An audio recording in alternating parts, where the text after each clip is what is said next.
How you guys doing? Welcome back to another episode of Talking Assets ATL. My name is Devon Clark, the Realtor. And I'm Mrs. Key. I'm Lauren Clark. I'm Oliver Adams. Most people call me the coach. And so today we have this episode based around credit. And that's why we have this wonderful coach here, Coach Oliver Adams. Give him a little bit of introduction of who you are, because we Yes. know who you are to us, but you are other things to other people. Exactly. Well, a little background about myself. Retired from the military after 23 years. Been a real estate coach for about 15 years, owned 3 brokerages, North Carolina, South Carolina here. Now I'm the lead coach for the largest real estate brokerage in the state of Georgia, which is Better Homes and Garden Real Estate Metro Brokers.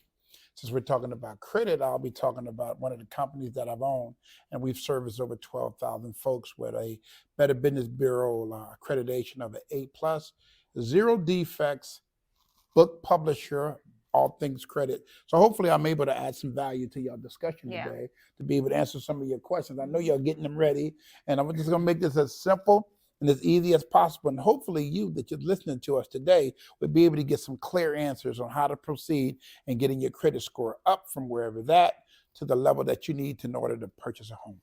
Absolutely, absolutely. And I appreciate that introduction because, like I said, he's our coach. He's the coach when it comes to us at Better Homes and Gardens, Metro Brokers. But I know that you have other businesses that, you know, are related and around credit.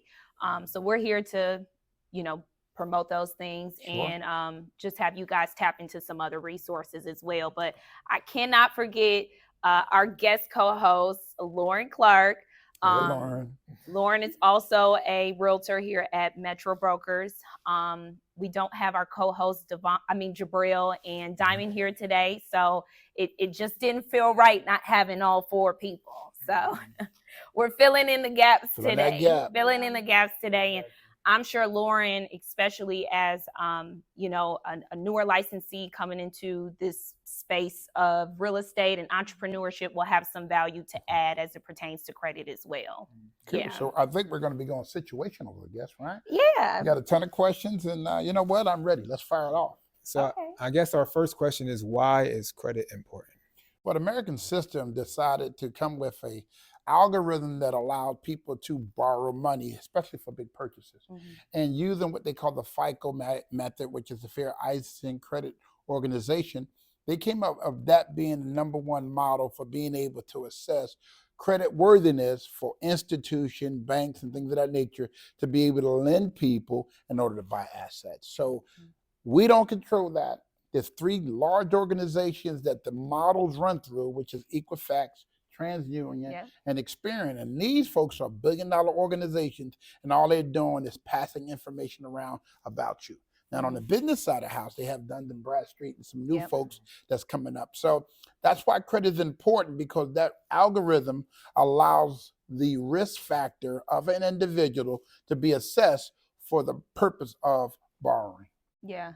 I love that you made a distinction between personal credit and business credit and how those things are reported differently. Okay.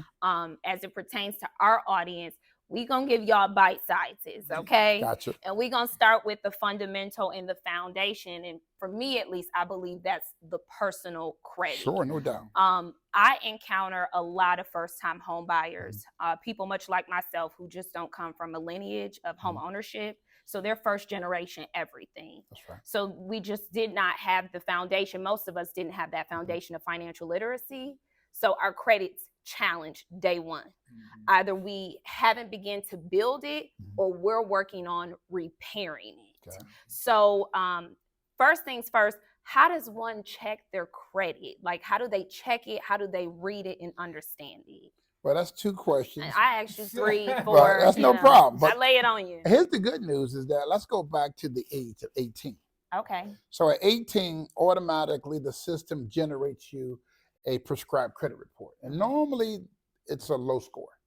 Because remember, you're looking at the payment history, and the history starts at 18. I know folks that've been around for a long period of time, and they got credit just for living a life. So how do you start credit? Well, credit, most people that go to college, this is where it's a 2-edged sword. Yeah. You go to college, and all of a sudden, you're walking through the dorms, or in today's world, you're getting these notifications because you have this thing called a student loan. Yeah. And the student loan is that maybe mom and pop didn't prepare you for college, so you have to borrow money. So that shows up on the credit report as a debt to some degree. And then all of a sudden you have, when you go to the store like Kohl's or J.C. Penney, and you're checking out at the cash register, they're saying, hey, listen, you want some credit? What is that? We'll give you $200 if you sign up now. You get the $200, and literally come in and like, yo, I thought they gave me the $200. I didn't know they're going to want me to pay that back. So a lot of folks get the credit because of nature and being at the right place, even in the airport. Yeah. Oh, they'll get you on the flight. Yeah, You know, you before we got the flight land, card. we got an announcement, and I'm like, You get here all they these go. all these points. You can get points in exchange for it. So that's how you establish credit. You say, for example, you got different types of credit. Okay. So one type of credit, you have what they call mortgage credit. That is the premier one. Okay. All right, that's the one that most people try to subscribe to. But for that, you have what they call an open line of credit, which is unsecured credit. Okay. Unsecured credit even have levels, right? Say, for example, unsecured credit is a J.C. Penney card. That J.C. Penney card is the lowest threshold of credit because they don't mind if you're a higher risk. They just need the numbers to come in. And then you move from that kind of credit to like American Express. They're going to look a little harder on you before they allow you to have an open line of credit. Then what you have when you're looking at a thing called trade lines, it's nothing more than open lines of credit.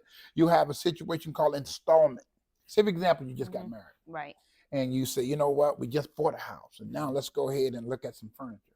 And I would say this, since you're real estate professionals, you don't want none of your pre-clients before they close going in any stores looking at furniture. Now, once you close, don't worry about it. They're going to find you because you have an asset. That's now. right. So now you have what they call that installment line. Installment is car. That's an installment payment. Okay. And that means that this is how much you're going to pay per month, and it's locked in and it's fixed until a certain period. Normally 5 years, 6 years, 7 years. Okay. Right? So these are the different types of credits to get people started. Okay. And most people start with the least transferable type of credit, which is the unsecured, and they give you a low number, $500. Let's sample that. Okay. Let's see if you're okay with $500. Let's see if you make that $10 a month payment, right? Because I know you're going to go into the payment history in a little bit, but this is how you get started. Did I answer at least your first question? You did. As far as you know, if someone is looking to build credit, where they ought to start, right? And what they ought to avoid. Okay. But checking the credit, right? Because obviously for us as real estate agents, you know, we have a conversation with our clients before we start working together about where they stand and what they need to do to get to where they want to be. Gotcha. And credit is one of those things that we touch on. And at least for my clientele, a lot of people are credit challenged. Cool. To get credit challenge, we'll talk about that later, but go ahead with your story. So I asked them, you know, when's the last time you checked your credit? Okay. And where are you tracking your credit? I want to hear from you. Where are some good places to start for people checking the credit? You know, we're in the ATL, right? I don't know if you remember a year or two ago, relationships was based upon, I don't want to talk to you unless you show me your credit report. Folks were serious about that, but like, you know what? You're not even at my level if you don't have no halfway decent credit. So you have all kinds of different places to check your credit. Let me give you the government version first. Right? Okay. The annualcreditreport.com is a free credit repository that the government utilizes. Okay. The thing about it is you're authorized one a year. During COVID, they was giving it to you every 30 days. But now you only get one a year. And here's the problem with that. It doesn't give you a score. That's the I'm about piece to say that score, I think confuses a lot of people. They pull that credit report and they're like, what do I do with this? How do I even understand it? So is that where you suggest most of your people start? Or you tell us, how do you walk your clientele? Well, technology has given credit. Everybody's given reports. Right. And all the scores ain't the same. Right. For your clients, you want them to use an Experian, for example.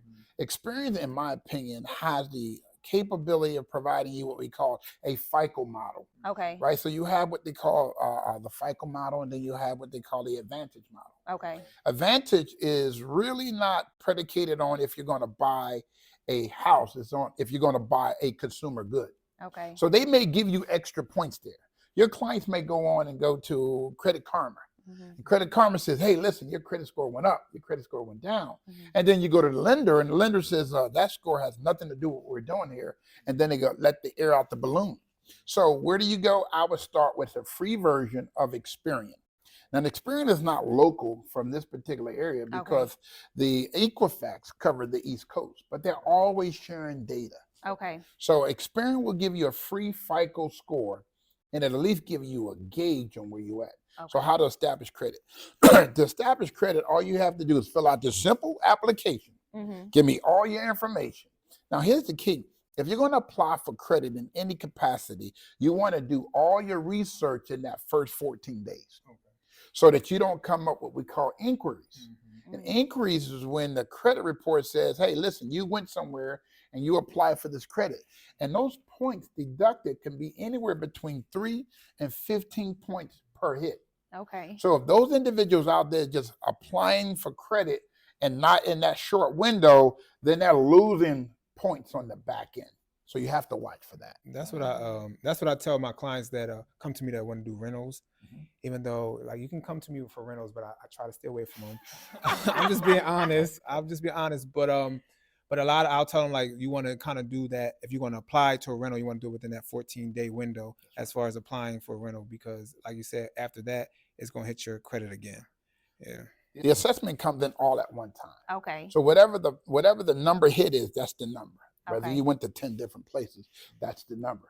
But with rentals, they're going to pay an application fee. So watch that. That's why you need to consult a professional and let them investigate or look at the inquiry first before you go down that road. And nothing's wrong with rentals. People got to live somewhere. But guess what? Rentals become homeowners. So it's about patience at the end of the day. It sure is. It sure is. So to your point about patience, because we had a conversation earlier about, the different modules or the different categories that make up the credit score.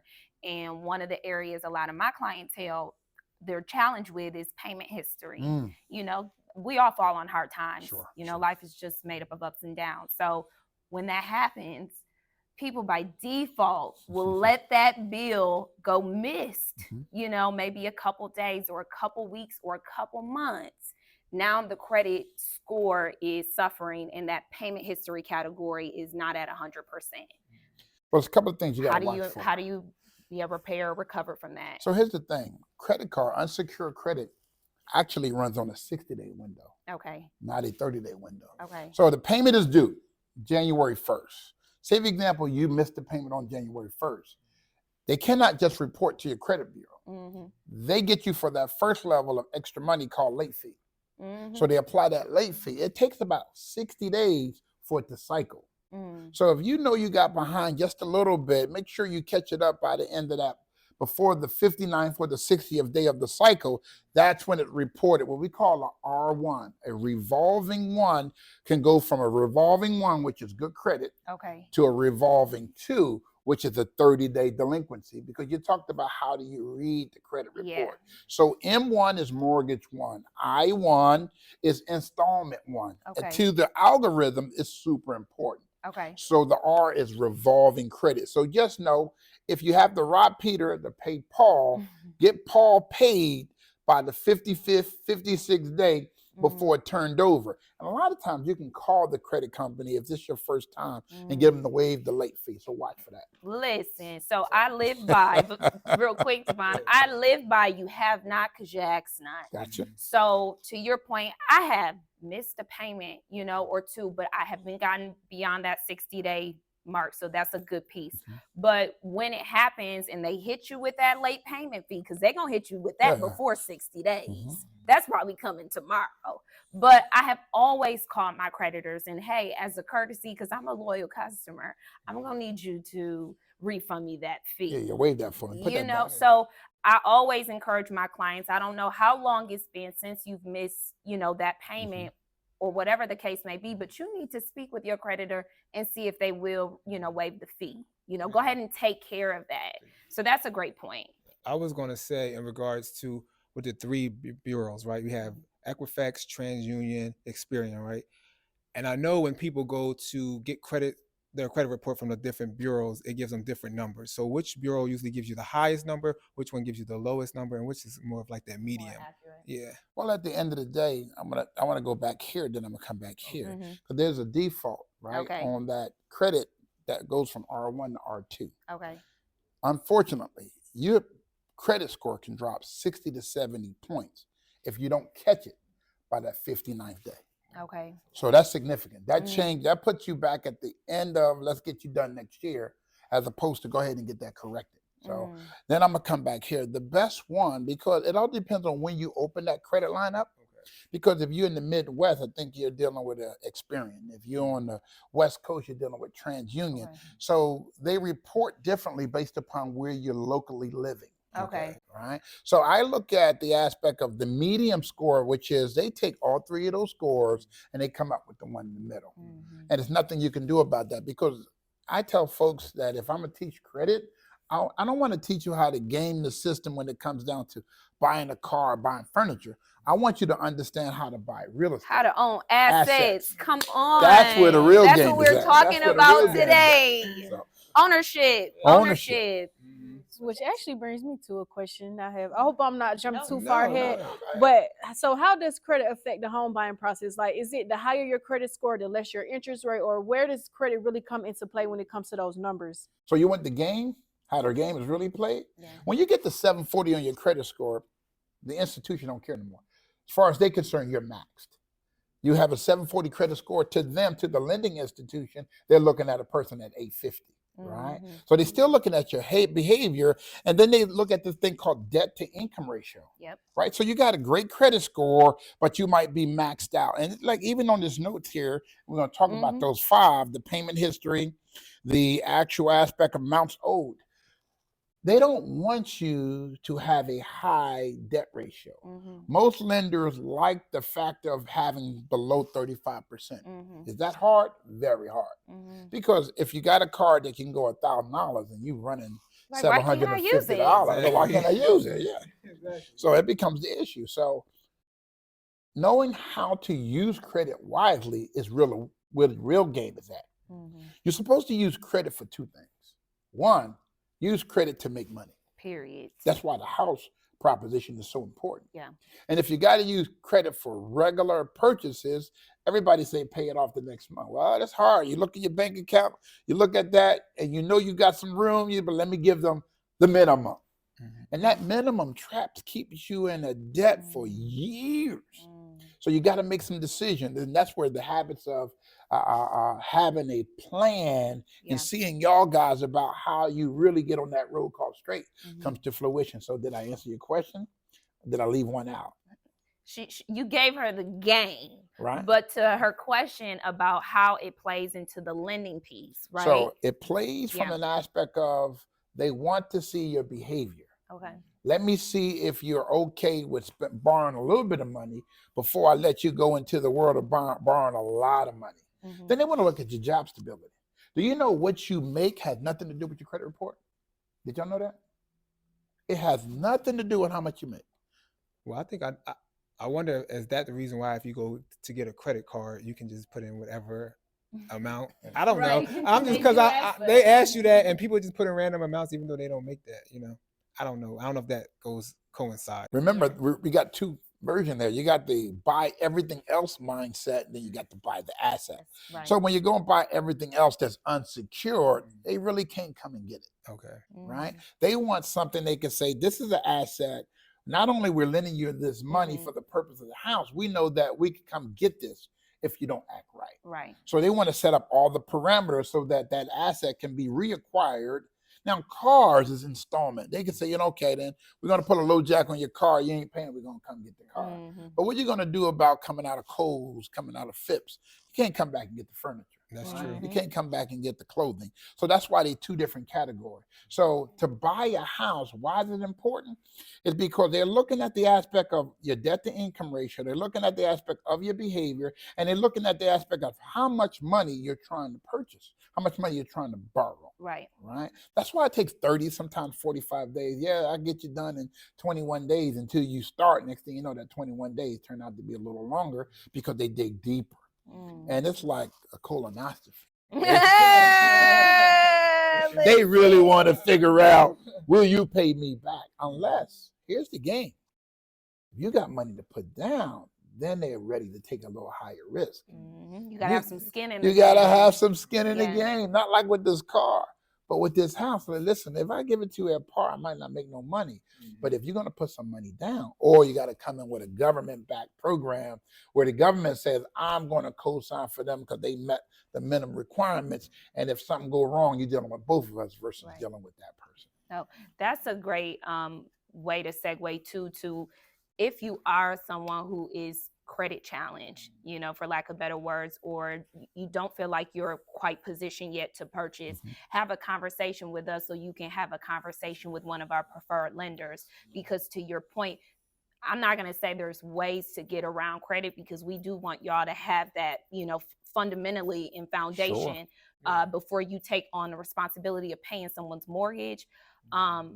But we're saying that, you know, there's so many variables to it. You know, it's not just you need a 740 credit score before you can own assets.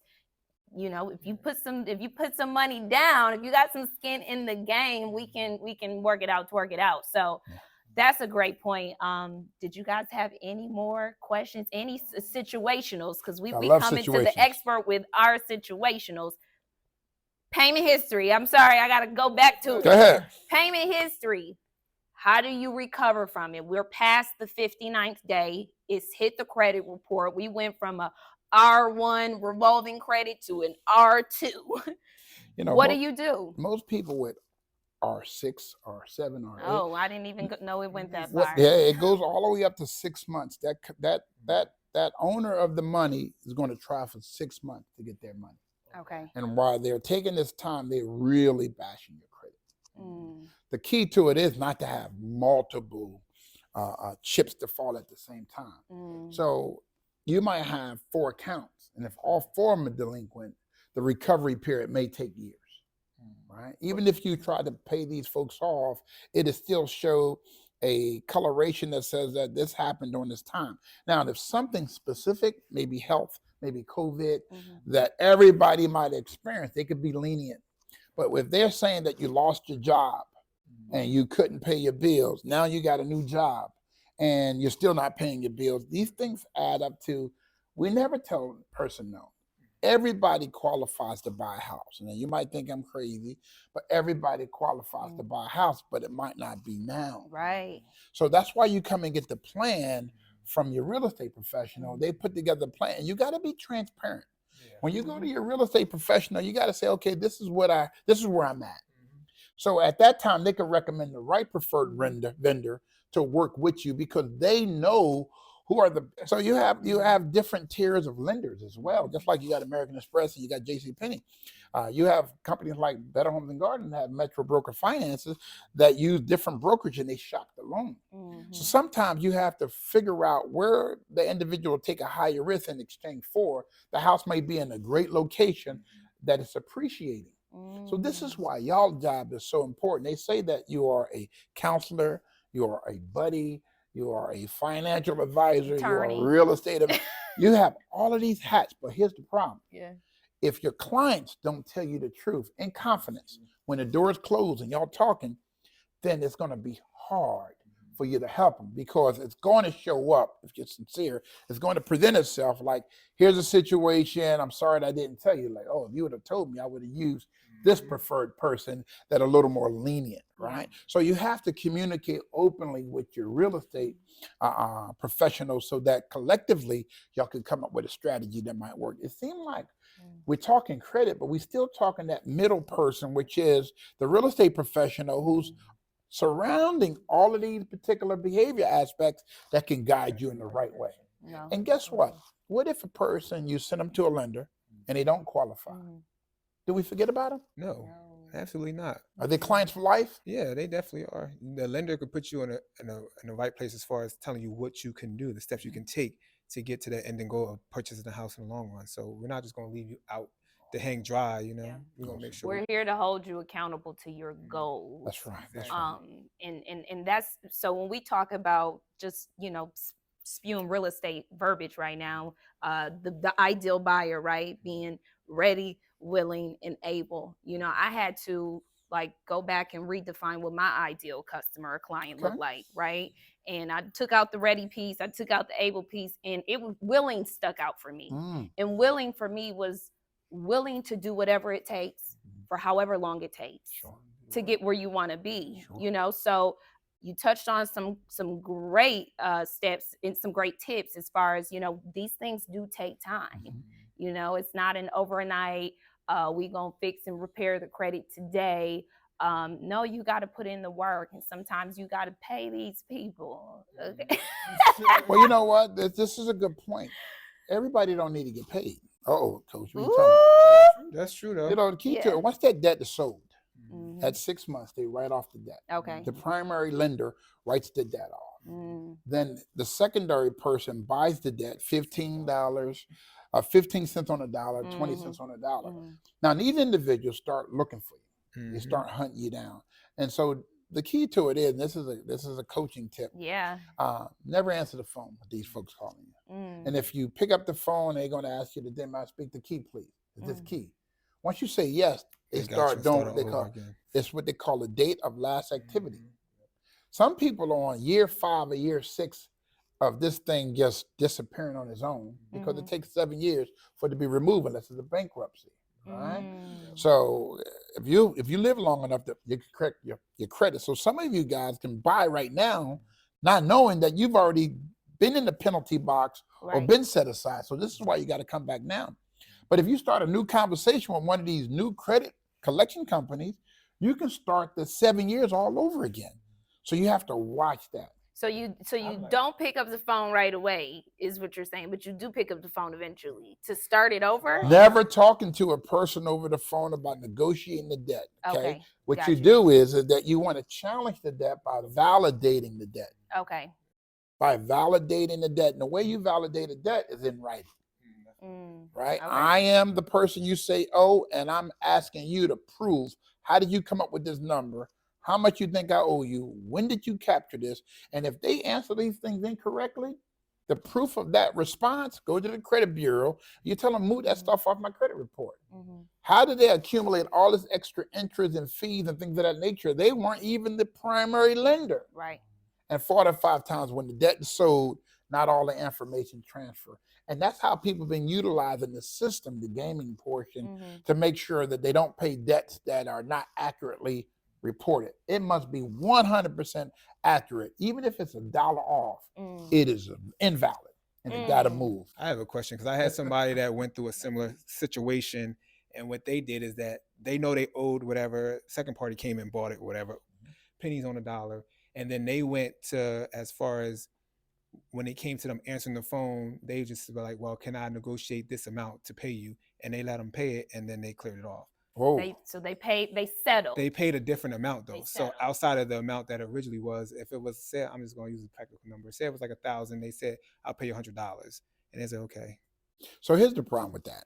And it's a problem because what happens is that you can pay it as agreed. Okay. So it still shows as a negative on your credit report.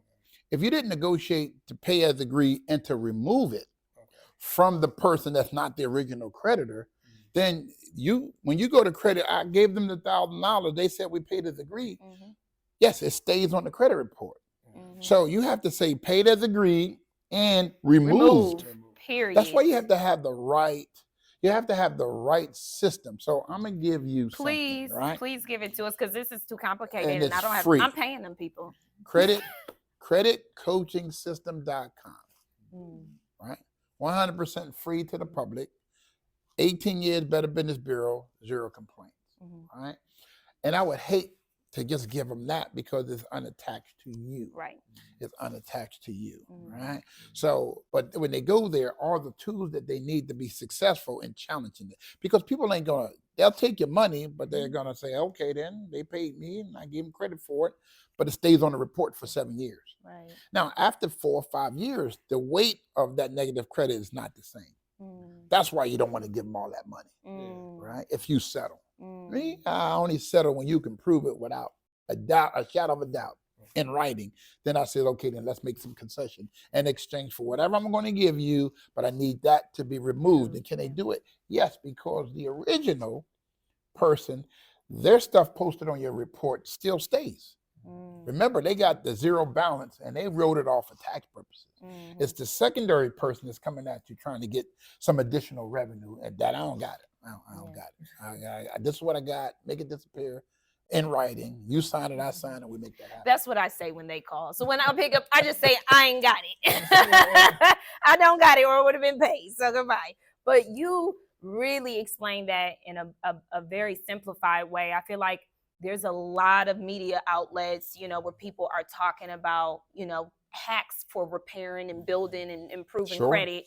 And the information's honestly very overwhelming. So when we're having our consultations with clients, trying to talk them around what they saw on TikTok and they heard on Sure. YouTube, I'm glad we've got a resource that we can leverage and we can direct them to, Sure. so that they can get educated on why Sure. these steps have to happen. Yeah.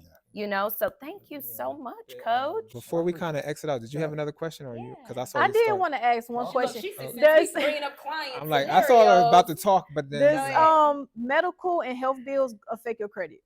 Yes, they do. I think there's some legislation. They've been trying to get those two things moved off the credit report because it really skews the reporting process.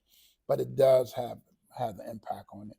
Right? You got public records. And a lot of times, since it's not revolving, it's not mortgage, it's not installment, it comes in like public records. And it has a weight, but not as heavy as a reoccurring. It has a dollar amount that needs to be satisfied to some degree, and they will negotiate with you. And they are more than willing to negotiate with you and to remove it. They just want the money. Let's not forget that remove piece. Yeah, to remove if you're going to negotiate it, make sure they remove it. They ain't wanting to remove it, you know, get in line. I don't got it. So before we go and in this particular episode, we know that Coach Oliver also has a book around credit. So I don't know if you want to kind of let them know about your book, tell them where to find it at.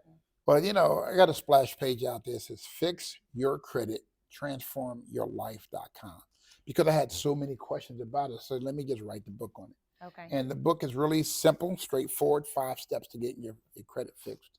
I tell you a little bit of who I am and what I do. But at the end of the day, I spend more time helping real estate professionals help their clients, because I don't want the call.